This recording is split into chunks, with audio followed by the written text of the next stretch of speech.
आप सब लोगों को मेरा नमस्कार और वीडियो देखने के लिए दिल से धन्यवाद। तो आज का जो भजन है वो माता रानी का भजन है। तो माता रानी का भजन मैं गाऊंगी, लेकिन उससे पहले मैं आप लोगों से कुछ कहना चाहती हूँ। और वो क्या कहना चाहती हूँ कि आप लोग बोलते हैं कि रियल बताइए, हकीकत दिखाइए। तो आइए आज आप लोगों को मैं हकीकत दिखाती हूँ। यही है मेरा हकीकत। ये मैं रोलेंड्स कंपनी का ये कैसियो मंगाई हूँ और इसी पर बजाती हूँ, क्योंकि मैं सीखी नहीं हूँ, मेरे को कोई गुरु नहीं है। लेकिन मैं नेट से देख देख के और मैं हारमोनियम बजाना सीखी हूँ, तो इसी पर बजाती हूँ। यहाँ ऐसा जिस एरिया में रहती हूँ उस एरिया में कोई खास करके बजाने वाले मुझे मिले नहीं तो अच्छा सीख लेती थी। तो आप लोग बताइए कि मैं कैसा बजाती हूँ, कैसा गाती हूँ। बस अच्छा है, तो यही मेरी हकीकत है। तो आइए आज देवी के गीत आप लोगों को सुनाती हूँ। एही रे नवरात्र में मैया के बोलौले बानी, एही रे नवरात्र में मैया के बोलौले बानी। कौन कौन? शीतला भवानी दुर्गा काली मैया अवतारी, शीतला भवानी दुर्गा काली मैया अवतारी अवतारी अवतारी।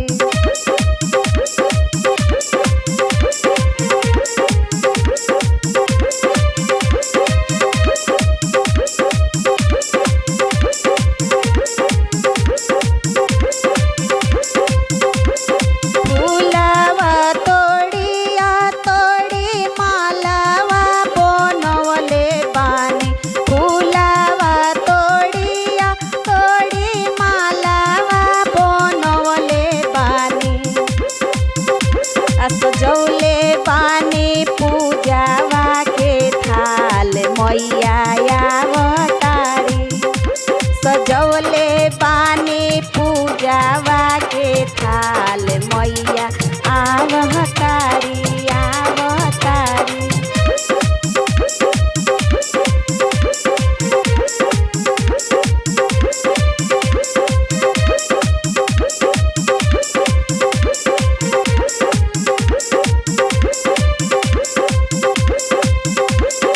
कौन चीज के सेवक है आसन लगौले बारन त सुनी लोगन।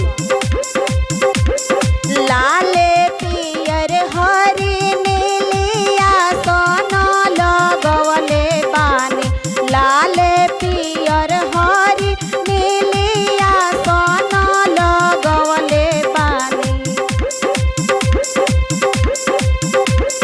लाले पियर हरी नीली आसन लगौले बानी।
तारी